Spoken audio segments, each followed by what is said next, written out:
And good evening and welcome to the Coach Mark Schmidt Show. Gary Nease with you along with the coach. And for the next half hour, we are going to talk Bonnie's basketball. Getting down to the final week of the season, the Atlantic 10 tournament gets underway a week from tomorrow in Brooklyn. And there's still a lot to be decided here in this final week.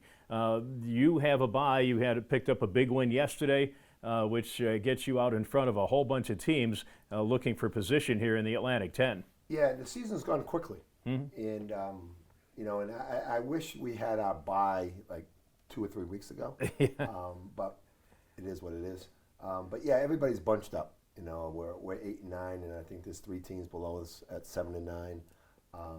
So we can go. I don't think we can get any lower than 12th, I think, or 11th. But we still, we got the UMass game. Hopefully we can win that game, stay out of the. If we do that, we can stay out of that Tuesday night games or Tuesday games, which is a big thing. Because as I told our team, in order for us to go to the NCAA tournament, that's our goal. We got to win the Atlantic 10 tournament, and it's easier to. I'm not the smartest guy, but it's easier to win 4 games than it is to win 5 games. So that's our goal. And in order to win the Atlantic 10 tournament, for the most part, you got to go in there with momentum. And if we can, we had a good game, good win last night. But if we can get that UMass game, now we can go in, 2-0 and.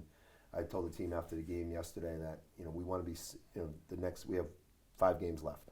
4 games left, or 5 or 6 if we don't get into the if we play Tuesday night.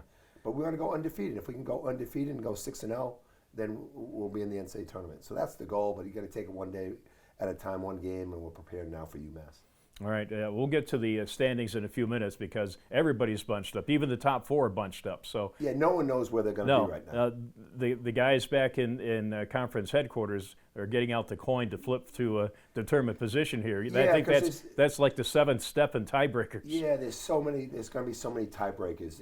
Usually it's head to head, and and when you play a team twice and you split, now it's top team, and so there's a lot of things going on. So.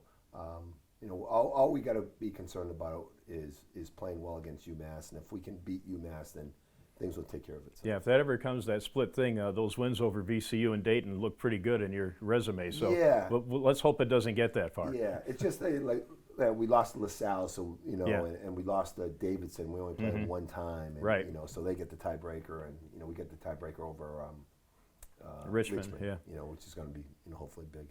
All right, well, let's get a little bit of a review from the last few games. We're only going to back about 3 here. Let's start with the George Washington game a week ago Sunday. It was a game that saw you get down as much as 18 points. Things did not look good, and all of a sudden you started slowly chipping away at that lead, and you got that one spurt that you needed, and a couple of tremendous plays late in the game got you a tie and got you into overtime in that game. Yeah, it was, for 31 minutes, we didn't play very well. We didn't play very well offensively, and they played that 3-2 zone, and we were getting really good looks, but we weren't making anything, and I thought our lack of offensive power really hurt us defensively.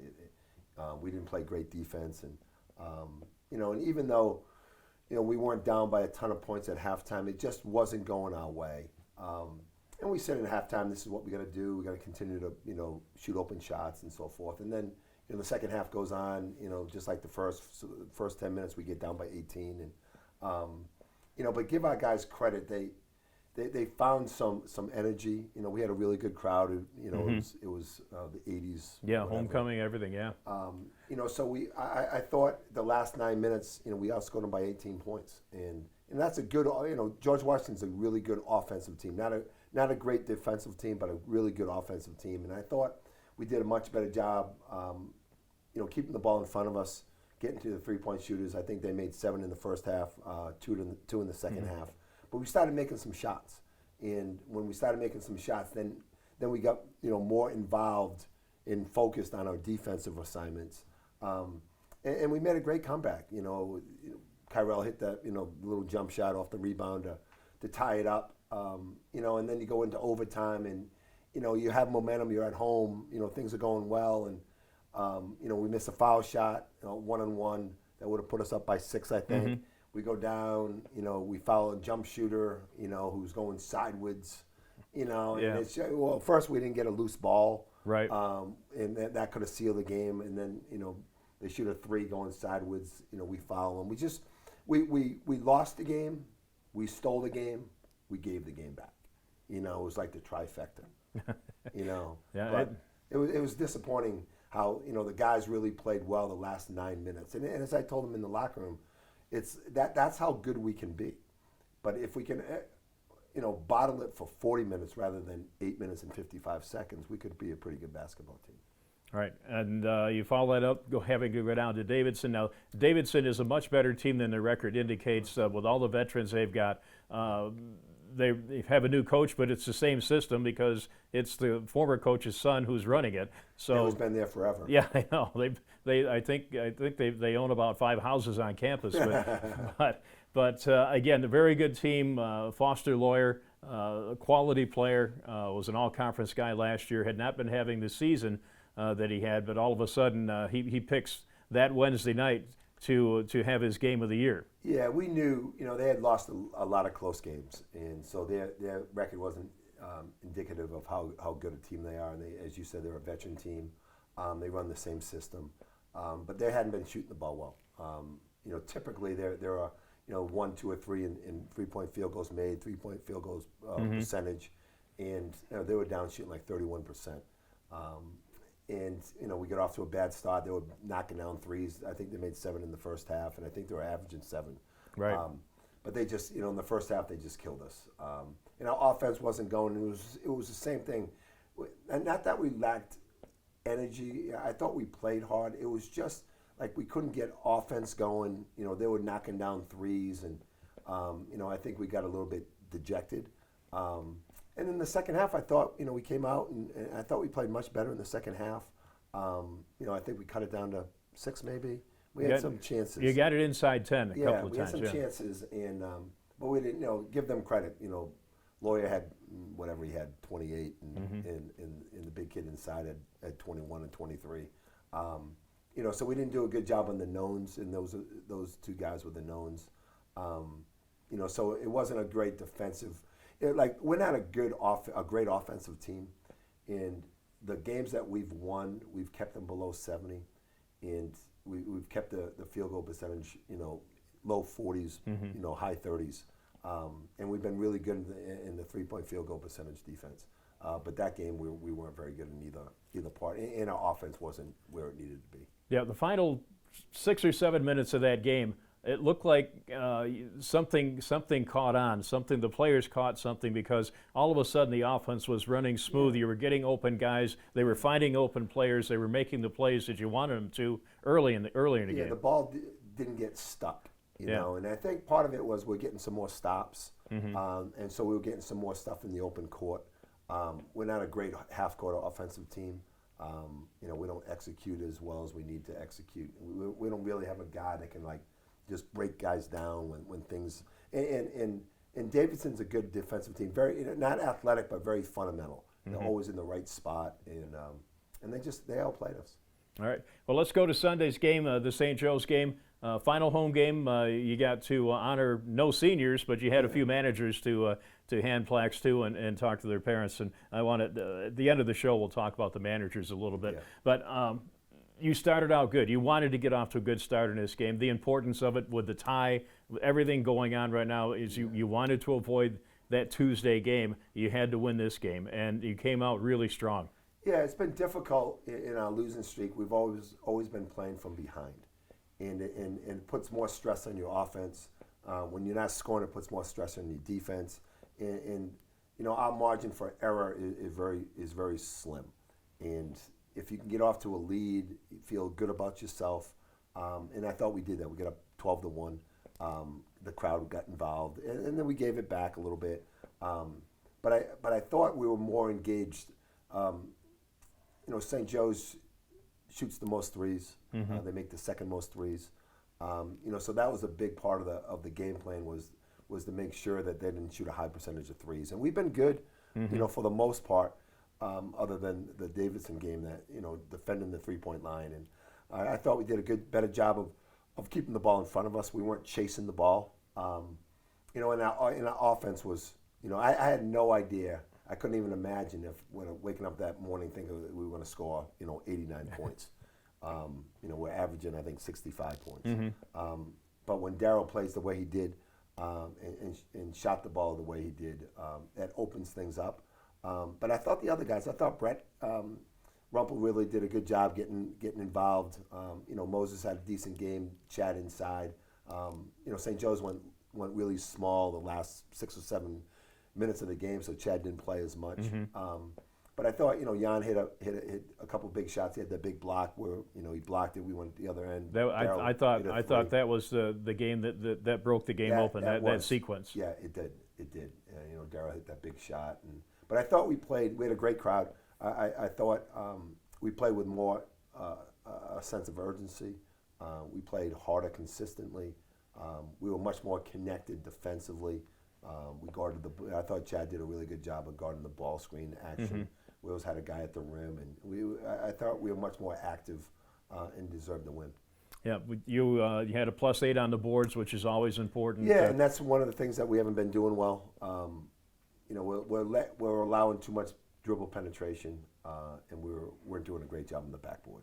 Both from a defensive standpoint and from an offensive standpoint. But I thought we did a much better job against St. Joe's. And as we said, an important win, because it snapped the losing streak. So you start that momentum towards Saturday, and again, 8 wins, 8 and 9, and you've got to win one game to get to 9 and 9, while other people have to win 2. Yeah, it was twofold. One is, St. Joe's was tied with us. It was like, tied for 10th. Yep.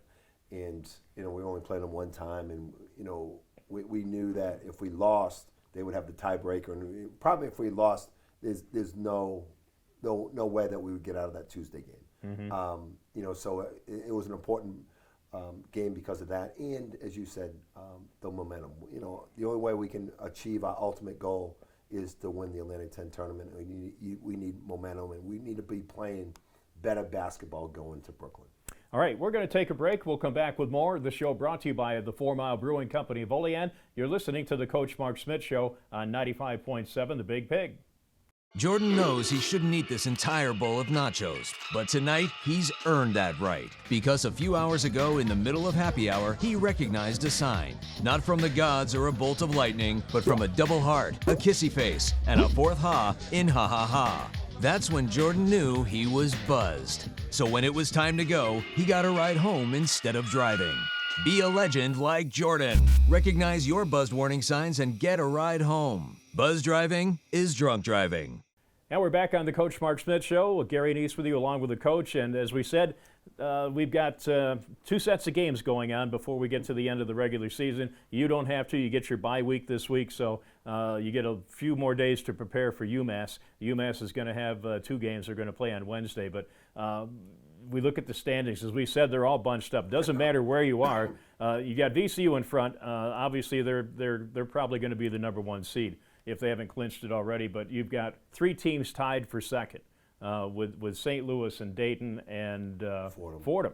Yeah. And then you've got right behind him, you've got George Mason, you've got George Washington, you've got Duquesne all at 9 and 7. Yeah. There comes your bunch. Yeah. So it's kind of crazy this year. Yeah, it's almost like you look at Duquesne, they're 9 and 7, but if they lose their last 2 games and we win, we're tied up and we get the tiebreaker over them. Yeah. Because they beat VCU, but we beat Dayton. Yeah, here we go again. So yeah, there's so much riding on the next 2 games. The good thing, I guess, about having a bye is that, one, we've already won that game to make us 8 and 9. Yes. And we can see what other teams are doing. So we know exactly going into that UMass game what we need to do. And the bottom line is, forget about everything else. If we take care of business, and it's going to be a hard game at UMass, they play like most teams do, play better at home. If we win that game, then, it's almost like we control our destiny. And we just have to go out there and we win, we don't play Tuesday. Now, if we lose and we have to play Tuesday, you still control your own destiny. Yeah. It's like, all right, we have to win 5 games. Yeah. But we're trying to do the best job we can in trying to get to 500, try to get as high up in the standings as we can, and then go to Brooklyn and hopefully catch more fire. Yeah, I was looking at the midweek games. LaSalle's got to play at Dayton. Yes. George Washington's at Davidson, and the other one is Richmond playing at St. Joe's. So, Yeah, so you could know yeah. you could have at least a general idea of what could happen on the weekend. But then you've got the Saturday games, and Yeah, someone told me that if Richmond loses, then we're automatically a ninth seed. You know, because Yeah. we beat Richmond twice, Yep. and now the only way they can do, even if we win or lose against UMass, we'll still be tied. We have the tiebreaker. So I don't know. I'm not the smartest guy in all these analytics and all that stuff, but we just gotta. We played well against St. Joe's. We got to carry that over to the next game, and we haven't had a great deal of success on the road. But hopefully, you know, us playing well and playing well both defensively and offensively can help us Saturday afternoon. yeah, when you look at the UMass team, obviously Fernandez being out has really hurt their chances.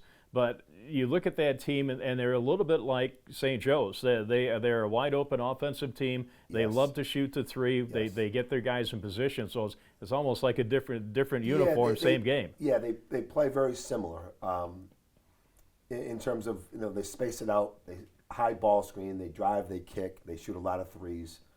Defensively, they play that 1-2-2 three-quarter court zone, just like St. Joe's. You know, very similar players. You know, they have some good shooters. They have some good young kids. They got good size inside. You know, we played. It was the first game that we played against them. Right. You know, it was a close game. You know, the score doesn't indicate how close it was. You know, when Fernandez had played that game, that was the first game back. And then, he got hurt like 3 or 4 games later, and he hasn't played since. But they're well coached. They play really hard. They go out. They deny. Very, very aggressive. You know, so it should be a good game. But a game that, if we don't take care of the basketball, if we don't rebound with them, if we're not aggressive, and we're playing on our heels, they'll be a better team. All right. You have a player get another weekly award. Jan Farrell, for the 5th time this year, is named the Rookie of the Week in the Atlantic 10. And obviously, he has done a great job for you. Talk about him, what he's done since he got the campus to where he is today, what he's been able to do to improve. Yeah, Jan is somebody that you know, came. He's still green. He hasn't played a lot of basketball, but he's got a high. His skill set is really good. Usually, you know, you come in as a freshman, you can't shoot the ball as well as he shoots the ball. And usually, you know, once you get to this level, everything has to be quicker. But his jump shot has been consistent throughout the year. You know, he's done a much better job rebounding the ball than we thought he could. Because initially we looked at him as a 3-man, but we slid him to the 4, just thinking, you know, the way he shoots, the screen and pop, you know, all that stuff. But he's got a high ceiling. You know, I don't think he's still learning how to play, like situations. It was like a situation yesterday where, you know, there was like a roll replace, and he didn't see the roll replace. He didn't bump the guy, and he gave up a dunk. Yeah. You know, so he's had a really, really good year. You know, as you said, 5, you know, Rookie of the Year awards. But his ceiling is so much higher, and he loves to play. He's into basketball. He's working on his game all the time. He's going to get stronger. But once he plays more and gets more experience, he's going to be that much better. He's green. He's raw. He hasn't played the American game in a long time. But just imagine, and he hasn't in the success that he's had so far. Once he gains that experience, he's going to be a really, really good player. Yeah, and he just shows flashes. And as we said, that play he made late in the second half when St. Joe's was getting out a little bit of a run, sprinting down the court, the length of the court to block the shot from behind, and then getting back down the court and setting up. And we've seen that. And he's also starting, you can see the game expanding a little bit. He took a couple of drives to the basket you normally wouldn't see. No, he's more of a catch and shoot guy. But yeah, he's getting better off the bounce. He's learning. You know, he takes coaching well. Even when you yell at him, he doesn't get into the fetal position. You know, he wants to be coached hard. But he's been a huge asset for us. If you told me that he would have the numbers that he had this year, and he'd have 5 rookies of the week, I'm not sure. But he's really come a long way, and he's gonna. And like I said, his upside is tremendous. He's gonna be a really good player, and he's been playing with a a bum hip for shoot almost the whole season. You see him run; he runs with a little bit of a limp. But when he gets healthy, he'll become more athletic. When he gets in the weight room, he gets stronger. So I was going to say, when you turn him over to Darren in a few we're weeks. excited about him. We're really excited. He has a chance to be a really, really good player for us. All right, we are going to take another break. We'll come back. We'll wrap up the show here in just a couple of minutes. As you listen to the Coach Mark Schmidt Show on 95.7 The Big Pig, it's brought to you by 4 Mile Brewing of Olean.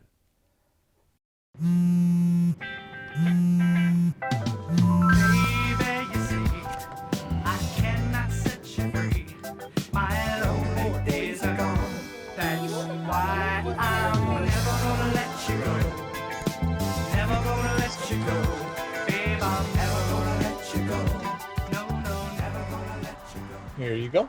Thank you. Thank you.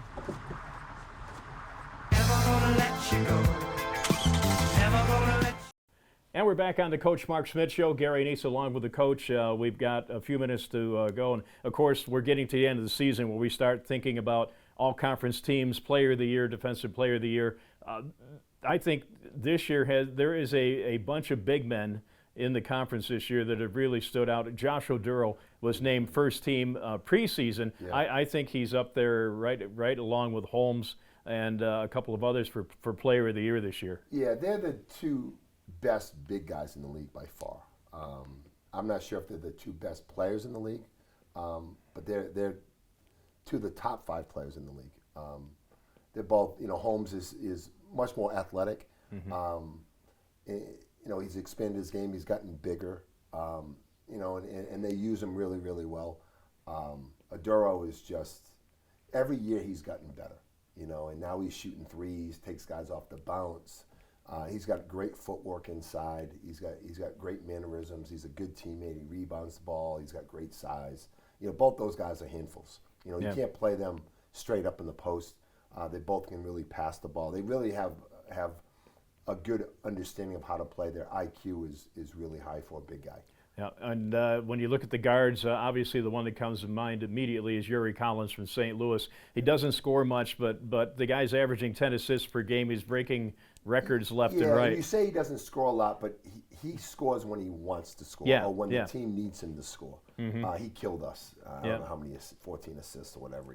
He has a really good feel. They run ball screens. He's smart playing off that ball screen. You can't go. We talk about he's not a great scorer, but if you go underneath that ball screen, he'll knock down that 3. He keeps you honest. And they use him in multiple ways, multiple ball screens, and he's got a knack. And if with us, we don't have great size, so he gets into the paint, knocks us off, but he runs their team, and without him, St. Louis wouldn't be the team that they are. Right, and there's obviously a lot of other good players. Ace Baldwin for VCU is going to get a lot of votes. Day Grant from Duquesne has had an excellent season as well. And you got the 2 guards at George Washington, Bishop and Adams. There's a bunch of guys. There's so many players. You're going to need to go down to 5 all-conference teams. Yeah. When we get to Florida in Atlantic 10 meetings, we always talk about we need to have more teams. And there's so many good players. That have had good seasons, that there'll be a number of them that will be left out, and that's just how it is. But it will be a tough decision for the coaches to give you your top 6 players and the Player of the Year. And the Player of the Year should be, as you always say, it's the team that wins it. Ace Baldwin, if they're the team that wins the league, in my opinion, he runs their team. He's the leader. He gives them confidence. He's a special player. All right, and again, Jan Farrell probably is a shoe-in for all freshman team. Yeah, we expect to see him votes. on there. He'll have some votes for Rookie of the Year, but he most definitely will be, or at least should be, on the all-rookie team. All right, a couple of minutes to go here. We mentioned the fact that you had 3 senior managers honored before the game the other night. We don't talk about them too much, but they're a backbone to this program. They do so much that nobody sees. Yeah, there's at Bonaventure, since I've been here, it's been like a little fraternity. It's like, a lot of those managers want to get into coaching, and we've had a number of managers that go into it. but they take it really, really serious. You know, I always tell the players, the coaches, the alumni, just imagine if we show up for a game and we don't have uniforms, or we have practice and the gear is wet. You know, it's almost like all the behind-the-scenes stuff. That's what they do, and they're invaluable. You know, when we have screw-ups, and we haven't had many of them, but when we have screw-ups, it messes things up. And, you know, this year, these guys are lucky. Usually, you know, the managers screw up and I put them on the line and I make them run. That hasn't happened yet, but we still have 3 more regular season practices, so that could happen. But they're invaluable, and they take it as serious as our players, and they're really, really good. All right. And it takes a special kid to do it, too. Yes. All right. Well, we're out of time. And, Coach, thanks a lot for giving us a few hours of your time this year for the show. This will be the final show of the year, and we look forward to getting a few of these done in November, getting ready for next year. Yeah. Good luck in the A-10s. Thanks, and I appreciate what you do. And the Mark Schmidt Show on 95.7 The Big Pig. Have a good evening. When I got the opportunity to get her, there wasn't no choice. I told myself, I'm gonna take custody of my daughter. It's my baby. That's what we're supposed to do as men. Take care of our home, build a foundation, you know what I'm saying? Love, our money, she's my purpose. I'm here to walk with her, hold her hand until she can walk alone. Ain't nothing like being a father in this world.